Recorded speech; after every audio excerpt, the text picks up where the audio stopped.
Alright, calm down, chill out, you weirdo. Don't worry. Alyssa's 25 in real life. Help a brother out. You know what I'm saying?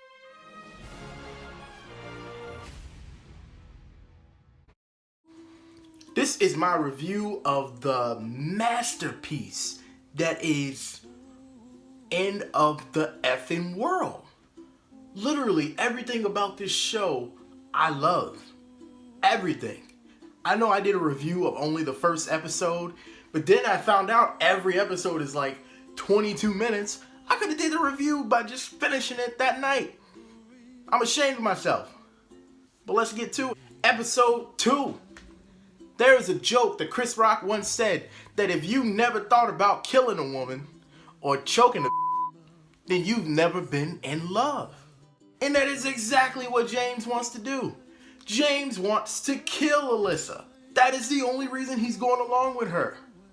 Meanwhile, Alyssa is trying to literally give off every worst bit of herself to see if that's going to scare away this guy. And it doesn't. Neither one budges. They crash his father's car.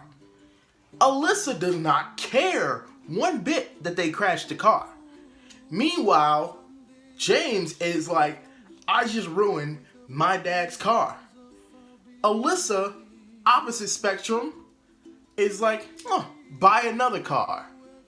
Just like this never care attitude of Alyssa is like baffling, but it's so intriguing. The reason that they crashed their car, because they were about to have sex. Think about when you were a teenager and you were gonna have sex your first time. You didn't know what you were doing. Obviously, they could have had sex with him taking off his pants only. They're like, take off the shirt as if they know what they're doing. And they don't. And it's beautiful. Next scene is them just walking around the forest. This is like what it's like to be a teenager. Wandering aimlessly, not knowing where you're going. Now they're hitchhiking. And I know what you're thinking. Nobody picks up weirdos but a weirdo. No, you're not thinking that. Alyssa said that. Don't try to take credit for that. You ain't say that. So they end up getting picked up by a guy who seems pretty sane. He seems like a cool guy. He gave them a chance. They tell a couple lies to him. Obviously, he has creepy undertones. But you don't think, you know what? You don't think that these people exist, you know? You meet people like this and they put on the perfect shell that you don't think anything like this could happen. Okay, Alyssa's back being Alyssa, you know, this, that, but we love her. We love her for this. Go into the bathroom and they are behind what you call closed doors, which means anything can happen. That's where you see somebody's true character and their true selves behind closed doors. And what do you know? He's a weirdo. I say weirdo because supposedly James is underage. Not because he's gay, because there's nothing wrong with being gay. So he grabs James' hand and puts it on his dick. And you're sitting there and James does not move his hand. Word. You just let this happen? And like he said, he doesn't have feelings enough to be like, this is some gay stuff. He's just like, I'm gonna let this happen. What could I really do in this situation? And in the most hilarious turn of events, Alyssa walks in. Like, are you gay? You can tell me that you're gay. Trying to bring it out of him. And this is comedy gold. There are TV shows that wish they could be this funny. Now, in the most gangster moment of this whole episode, Alyssa asks for this man's wallet and then demands this man's wallet. And if he doesn't, she says she not only gonna tell his family, she gonna tell the police. When she first said it, you're like, why would he give her the wallet? Like, you're pushy in luck, Alyssa. And then she finessed that. Like, okay. Once again, behind closed doors. Most people will do anything not to show what's behind these doors. And then in another brilliant scene, this is something that you just don't teach. If you know how to act, you can emote things like this. So they're sitting there and they're talking about, she's obviously distraught after finding her boyfriend with his hand on another man's thing. And she's a little worried. She's been betrayed by so many people in her life that have told her that they care about her. So her guard comes up at this moment. And next thing you know, she asks him, she's like, did something happen to you when you were small? And he says no. The look on her face, you just know. You know something terrible happened to this girl when she was little. Dang, this show is good. Messing around with your expectations again, and sitting there watching TV. And what's the one thing you don't expect your woman to ever say while y'all watching TV? Let's watch some porn. Alyssa, love you. Playing with your expectations and you just don't know what she's gonna do from this point. And we get our first real glimpse of possible real emotional attachment from James towards Alyssa. He makes her cry, and although it be in another room, he can feel her next to him. He feels things that she is feeling. It's almost as if her heart got put in where he had no heart. I'm deep, y'all. I'm deep. She calls home and they supposedly don't want her back. That's heavy. They snuggle up a little close and you look into his eyes and you see, I feel like he's a little afraid of what he's gotten into.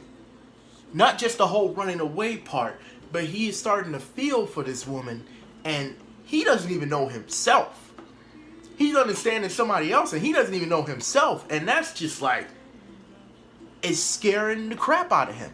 And then as a way to set up the whole chain of events, his dad calls the police, reports the car missing. Unfortunately, that is the first of many crimes that they will commit. Next episode, you see a trickle of blood going down the floor. And what do you think? This brother done killed her. We love y'all. Why would you kill her? Y'all supposed to be together throughout this whole dang story. What you doing? Aha. Playing with your expectations. This episode is wow. This is where they reach what I would feel like the end of the world. Literally, that's what I love about the ending of every episode and the beginning of every episode. Both always start with what could easily be seen as the end of the world. Car crash. Someone calling the police on you. Dying. We find out that the man had quite a bit of cash in his pocket. And she jokingly says while she's paying for the hotel that they robbed the bank. Funny. I think y'all did a whole nother crime. But you know what? Nobody's gonna believe that. We start the journey towards Alyssa's dad, in which it will take a lot of twists and turns until we actually meet her dad. That's another thing I love about this show. It rarely ever brings up anything and not go back to it. That's not an original thing, but when your TV show does it this well, this unexpected, we got something special on our hands. They stumble upon a house, a really nice looking house. And this house, whoa, man, let me just start from the beginning. Break into this house. They start drinking up his alcohol, playing his music, eating his food, dropping his dishes in the pool. And then we get the whitest white girl dance ever. Like I said, chill out. Don't worry. She's 25 in real life. So she gives him this dance and all of a sudden gives him his first blowjob. Man, the thoughts that go through each teen's head is about as realistic as it gets. He's thinking, yes, yes, yes, please do it. I'm a psychopath, but man, Nothing beats getting your dick sucked. She's sitting there thinking, man, I really hope I'm good at this. Because if you're not, he might kill you right then and there. In between the oral, in between the Netflix porn, they dance and they dance. You get to see him come out of his shell, like truly for like the first time, and dancing with your eyes closed. That is the secret to wanting to dance. If everybody danced at parties with their eyes closed, nobody be sitting on the wall, because then they'd be asleep. You see her falling deeper and deeper in love with him. It's gross, but you know it's still beautiful at the same time. After that, Alyssa randomly meets this black guy just walking around and takes him home, not really home, to this home that they're at, and she almost him while James is downstairs. She realized she has a change of heart, probably just as his dick got hard. She drops that powerful no, because right after that no, it becomes rape. And obviously, he doesn't want to rape, no matter how hard you are. When she says no, it's over. You could be 1 inch from in the lips. Now, all hell breaks loose. So we find out while James is just sifting around, this man that owns the house is a real psychopath. And James started wincing a little bit, and that's when you first get the inclination, he ain't a real G. And by G, I mean goddamn psychopath. The man comes home. No, please, no. He comes upstairs and he attempts to rape Alyssa. He ain't having that. You know James ain't having that. James stabs him in one of the bloodiest looking scenes I've seen on any TV show, and I watched The Walking Dead. And then we get another one of those brilliant narrations. I don't usually like narration, but this narration of him simply saying, we were gonna realize that we made a terrible mistake. When you hear that, as an audience member, it almost draws you in to find out, because you hear what they think is gonna happen, and then you hear a future self literally telling you, hey, we were wrong. If you're not hooked by episode 4, maybe this ain't the show for you, dog. It's time to go. But if you're like me, you were hook, line, sink. You was like a fish flapping on the boat. You hooked. At this time, Alyssa starts to look at James just a little bit different. I mean, what would you do if your teenage boyfriend killed somebody right in front of you? No matter what they were doing. You could have knocked them out, but you went straight for the neck. In one of the most ironic scenes, he asks, were you a virgin before this, and are you a virgin? She says yes, while being completely covered in blood and in a white shirt. And if you don't get that symbolism, I don't want to explain it either. The first thing James does is throw up. He ain't cut out for this. Surprisingly enough, Alyssa, she's the one who's a straight up G. At least as far as her outwardly actions. Inside she's thinking, F word, F word, F word, F word. I still want to be monetized by YouTube. And they leave the body surrounded by pictures of the terrible things he did, in hopes that somebody will find this man and be like, wow, he died, but is the world a better place now? His mother finds him, unfortunately. And his mother is the one who burns the photos. Man, like, end of the world. They were gonna be fine. Oh, why do things like this go wrong? After burning a few things, they decided they need to change their appearance, because they just killed somebody and they're worried about the police. So Alyssa becomes Uma Thurman, and James just becomes a middle-aged white man. Now we have the one flaw that I see in this show, and it's the two detectives. Detective Black Girl and Darlene from Roseanne, they start looking for the two. Now, my problem is not with them as characters, not at all, but the fact that they strongly hint that those two hooked up or something. Like, as soon as we meet them, it was a little forced. I won't lie. I felt a little forced. Like, I don't mind there being a pre-existing condition, but let it come up.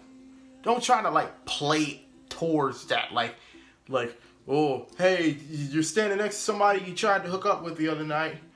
Act awkward.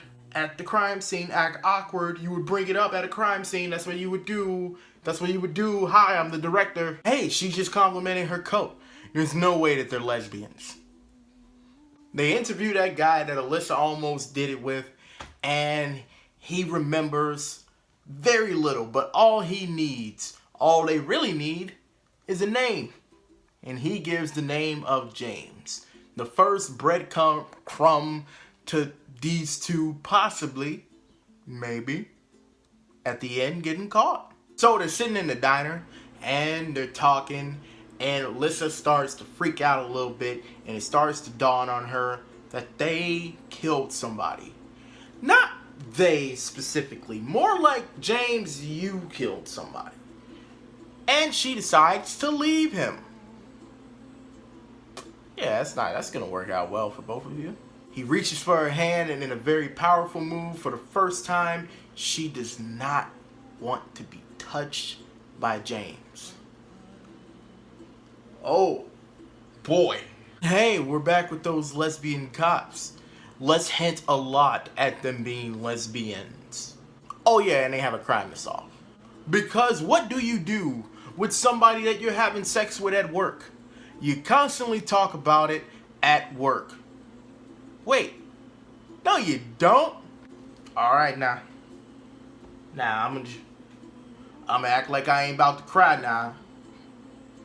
I'm act like this scene don't affect me at all. Silence.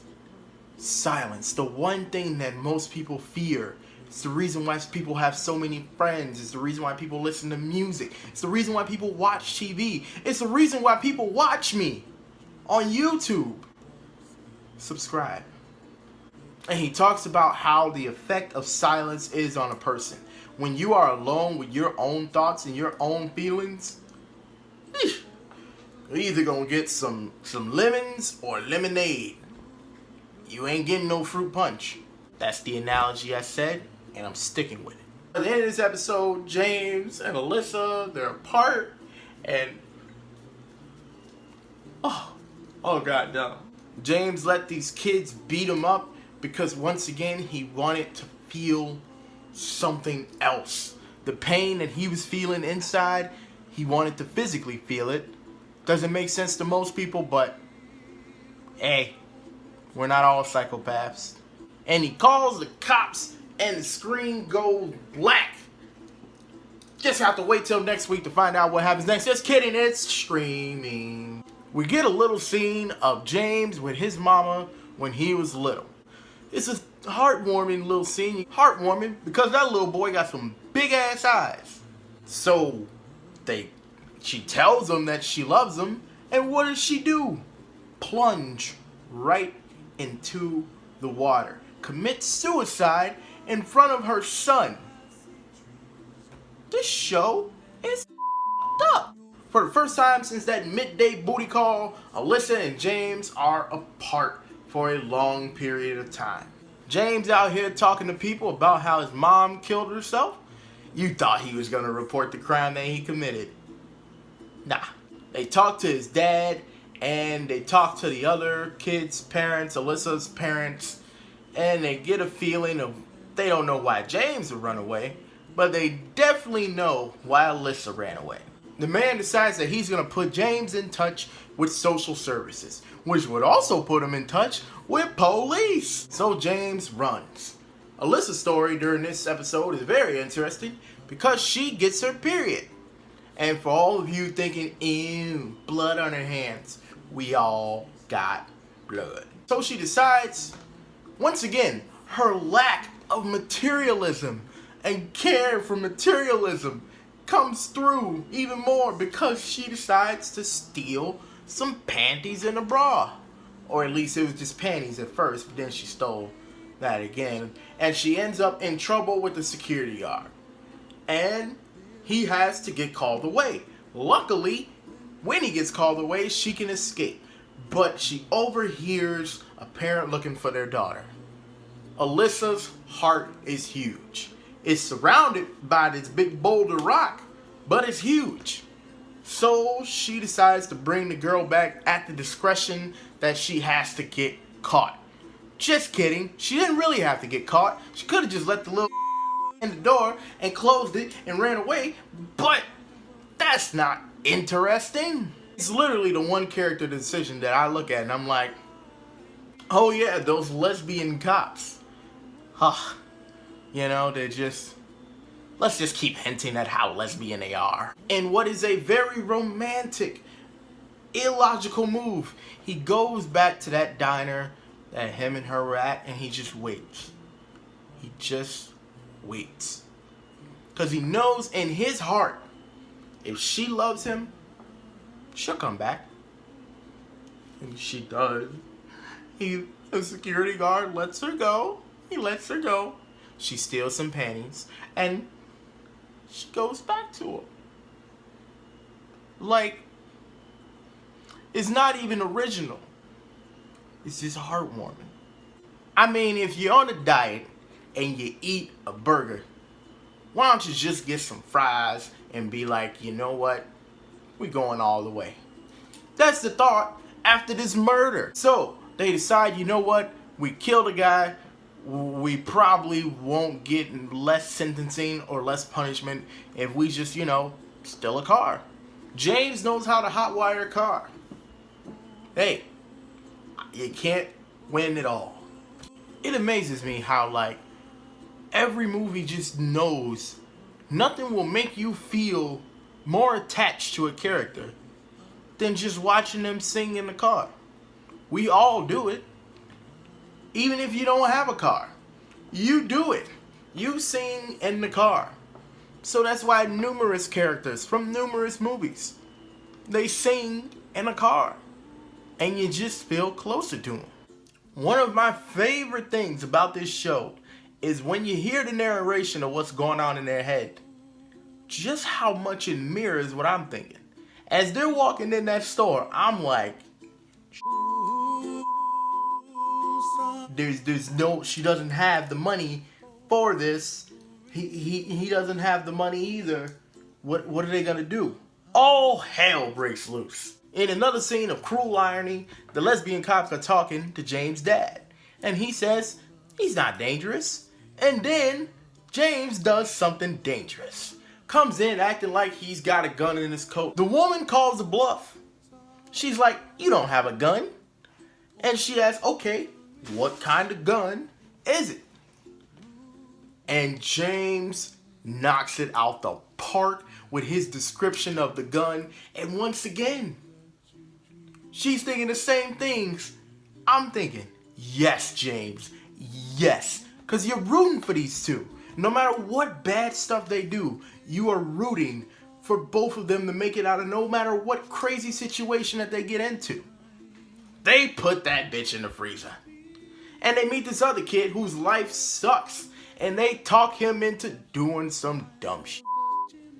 Hey, they didn't tell him to do all that. He just, that's the game, bro.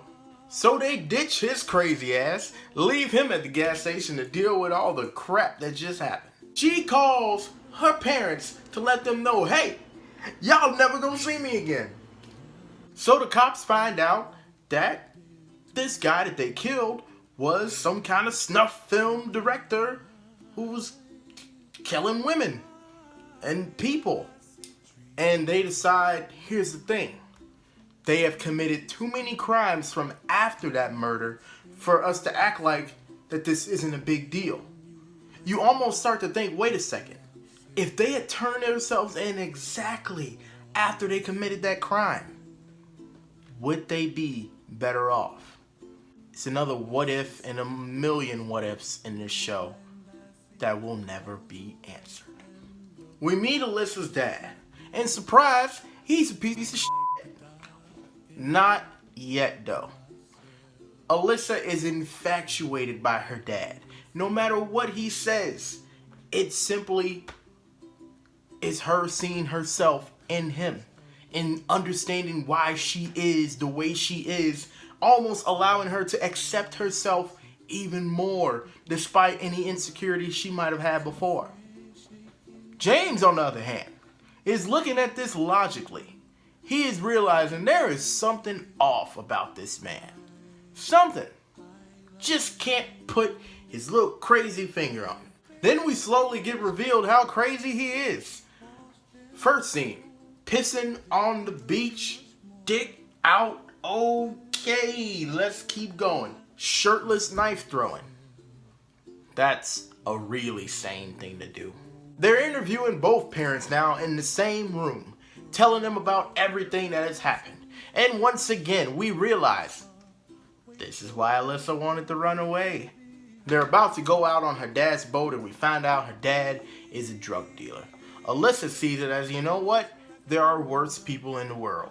James sees it as, you know what? We're kind of putting ourselves at risk here. It was almost logical thinking versus emotional thinking, and how both of them can be detrimental to just having a good time. And the scene inserted, just so you know what direction they're going, we find out they know about her dad, and they're going towards there, but they're just a few steps behind. We go to a bar, and her dad just mouth kisses the bartender, because that's what you do in small towns in England. You mouth kiss the bartender. They get some beers, because I believe the drinking age is a little bit lower than in America. And we find out that her dad has a kid. And this breaks Alyssa's heart. Like I said earlier, emotional and logical thinking, both of them can be detrimental to sometimes just having a good time. And her emotional thinking got her into thinking, you know what? This guy is not what I thought he was. He's the reason why I'm so messed up. He runs over a dog. A dog. How they gonna kill a doggy? And then James and Alyssa, they have to kill that dog. James can't do it. It's a complete character turn. James was killing animals like crazy before. And now that he's seen his heart and knows that, I mean, honestly, like I said earlier, I feel like he has Alyssa's heart in him now. He can't do it. He can't kill an animal just that easily. And I love it. Ugh, anybody else get them little rapey vibes from her dad? Like it's one thing to compliment your daughter, but hey man, chill out. Before we get to our finale, the father finds out that Alyssa and James are murder suspects. Now, with all we know about this character, and just one episode, do you really think he's not gonna sell them out? So we get a scene of James running on a beach, and you immediately know, not only is this the last episode, things are not gonna turn out good for James or Alyssa, because Alyssa ain't even with him. Let's go.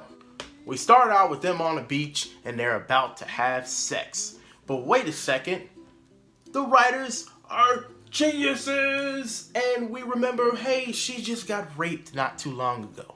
It's not going to be easy for her to jump into sex and want to have sex as much as she used to, because now her innocence has been taken away. Her whole character, all the sexualness that she had before, is not there anymore. She's not a horny teenager anymore, because she's a little worried that a man on top of her could also mean the end of the world. I'm a genius. See the police officer walking towards a trailer, and boy, oh boy, you already know.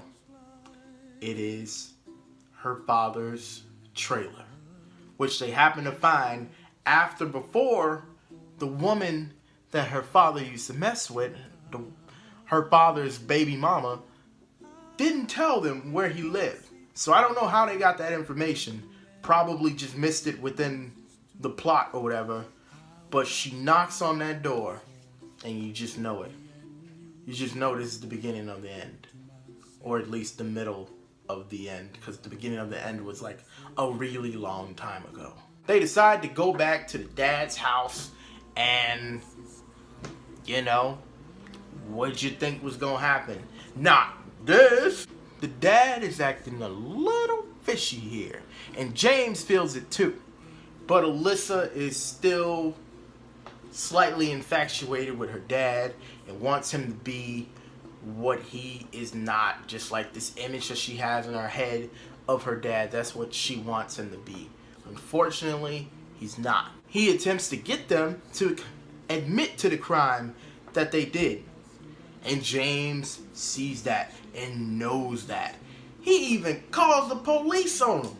Snitch. Lurking outside is the cop. And you just know it's coming down, man. He calls 999. I won't lie. I didn't know that was the police number for England. But the more you know. James admits that it was all him and tries to take the blame off Alyssa. Which is beautiful as it is stupid. Now the dad then got in James' face and he's becoming a threat. And Alyssa stabs him in his knee. And he sits there with that in his knee as soon as the police comes through the door. Policeman comes through the door and they realize they are in very deep. Not only did he call the police have already been there waiting for them to show up. Now, you know, at this moment, I thought for a second, maybe, just maybe, things are going to turn out okay for them. They're talking to the cop. They're like, you know what? She says she can help them. And I'm like, man, if she can help them, that would be perfect. And they realize, after talking to her and hearing from her dad, there's no good ending in sight for them.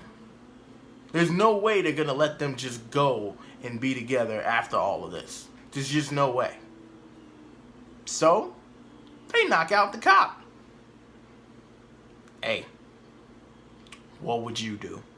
After knocking out the cop, they start to run away, and in a very funny scene, her dad takes the knife out of his leg after the detective told him not to, and he passes out from blood loss. They wake up the cop, and they all start chasing him to the beach, and you know they're gonna run away. They're gonna get on the boat, and how do you start a boat? How do you get that boat out there? They don't have the time to do that. And James decides that their love is more important than their freedom. Think about that. Their love is more important to him than their freedom. So he hits her with the shotgun and runs away. After telling her, put it all on him, say she had nothing to do with it, and he runs. And as he runs, you know, maybe he's going to go for a swim, maybe he's going to keep running, and you hear a gunshot as the screen goes black. Wow. I shed a tear, ladies and gentlemen, because I had just witnessed, like, ingenuity. This that word again that I don't know how to say, or I don't know is an actual word. Ingenious. A masterpiece. It all just came full circle, and then they're going to give us a flashback to make me feel even worse. One of many flashbacks to just when they were in the lunchroom. Look at where we are now. They're on a beach. She's being arrested. He's running away, getting shot. All from a meeting in the lunchroom. Oh, you never know where you're going to end up with somebody after you meet them. End of the freaking world was easily 10 out of 10. Easily. I remember in my first review, I talked about how the first episode I felt like was too short. Now, here's the thing. I realized after watching this is meant to be watched in one clump. This is meant to be watched in one sitting. Obviously, Netflix original. Boing! But this is meant to be watched in one sitting. Because it's about as long as one of them damn Harry Potter movies. Every episode was like a crescendo to thinking that this could be the end of the world for them at any moment. And it baffles me. Like, I wish that I could forget this and then watch it over again like it was something new. That's how much I loved this experience. I'm not even gonna call it a TV show. This Netflix original experience. Whew. If you like this video or any of my videos, hit the like button, share on Facebook, subscribe to my YouTube channel, follow me on Twitter at Elon Rich Int. Follow me on Instagram at Elon Rich. Like my page on Facebook, facebook.com/Elon Rich. Obviously, I'm Elon Rich, and I'll catch you another time.